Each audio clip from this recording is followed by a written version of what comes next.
The poem Leopard.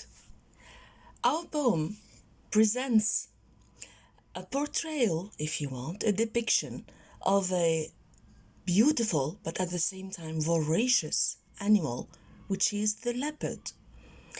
And after reading the poem, you will notice that the most striking feature of the poem is its use of the device oxymoron. The oxymoron, a device by which two opposite words are brought together. Let us read to better understand its use and effect in the poem.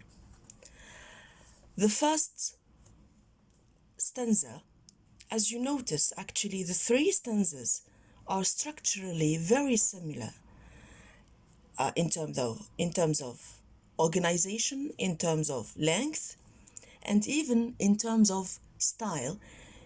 As you will see, each of them starts with an oxymoron. The first instance of oxymoron is gentle hunter. So this is a noun phrase in which we have two opposite terms. A hunter cannot be gentle, as you know. A hunter is meant to kill and to murder. So the speaker addresses the leopard as a gentle hunter. And you will see later on the different other descriptions he uses and the effect of the use of oxymoron. Gentle hunter, his tail plays on the ground while he crushes the skull. Now, in the second line, we have a relaxed depiction, a depiction of the animal lying in a relaxed, one could even say composed manner, playful manner, right? His tail, we are told, plays on the ground.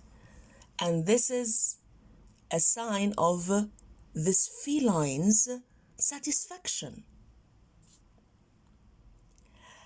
The playfulness of this imagery contrasts deeply, if you want, greatly with the following line, with the imagery embedded in the following line, which is very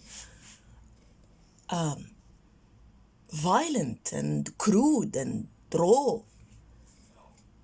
The playfulness of this feline, of the leopard, is simultaneous with his crushing of the skull.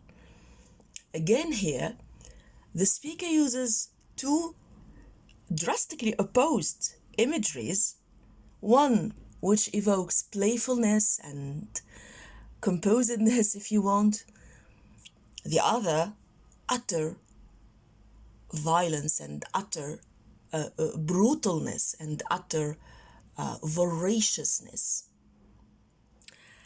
All in all, the use of the oxymoron plus these two opposed imageries help evoke, if you want, this duality about the leopard.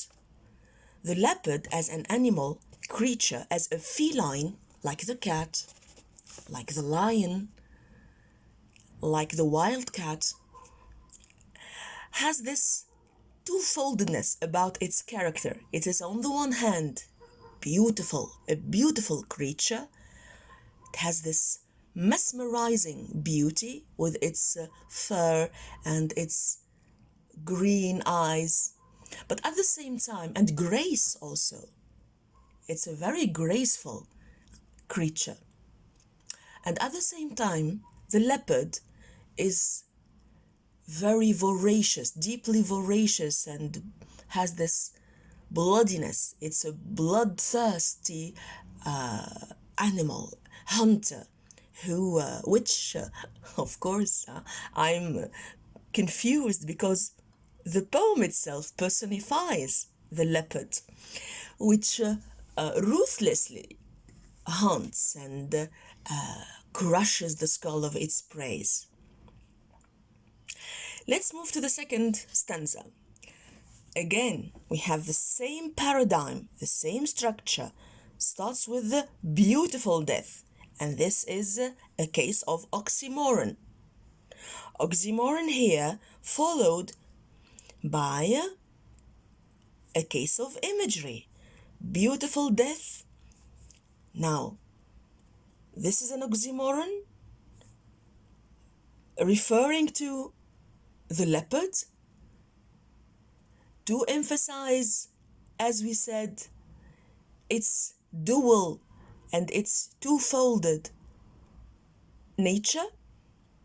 But the second stanza focuses on the outside, if you want, or the exterior appearance of this animal creature, who puts on a spotted robe. We note the use of personification, the use of imagery, which describes the garb, if you want, the clothes which this creature wears. Spotted robe can be regarded as a metaphor for the felines or the animal's fur. It's a spotted robe. Also, we note here the use of robe as far as diction is concerned, and we will go back to it later on to think about its significance. Why robe? Why not suit or another term? Who puts on a spotted robe when he goes to his victim? Again here, carrying on with this personification, we don't have prey. With this use of personification, we have rather victim, and victim may refer to a person. So, in line with, if you want, in tune with the overall imagery used here, we can assume or assert that this imagery portrays someone who has a gallant rendezvous and who is getting prepared to see his beloved. But we don't have a beloved, we have a victim. So this person is most probably a killer. The use of robe makes us particularly, triggers our imagination, and we may think about Dracula figure. And it's quite pertinent here because the leopard is a killer and a bloodsucker. Third stanza, the same paradigm, playful killer. Again, we start with an oxymoron and an expansion upon this use of oxymoron, presenting or portraying another, if you want, episode of the hunting scene, of the different acts that this feline creature performs. Playful killer whose loving embrace splits the antelope's heart. Now, in the following line and the line after, we do have a case of imagery marked again by this duality, by this overlapping, in this case, of love and cuddling and affection on the one hand, and cruelty and voraciousness and if you want, brutalness in the last line, whose loving embrace splits the antelope's heart. So we cannot miss here also, in loving embrace, in this noun phrase, the use of irony. It's not a loving embrace, it's rather a fateful embrace, which a murdering embrace, a killing, a murderous embrace. So here, use of irony. And this embrace splits. You note the term split, which is very violent, and that is like tearing apart. Violence and brutalness is implied here. The antelopes, of course, the antelope is the prey, is the victim. The antelope's heart. Up to the end, we still carry on, or the poet still plays on words, plays on the imageries he uses. Because here the use of heart, you know that heart can be considered as a symbol of love.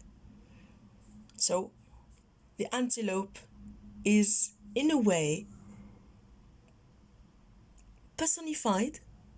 We can think of it as this victim, who is going to be killed, murdered by the lover. And the effect is rather moving, and that is makes us feel even more sorry for this antelope.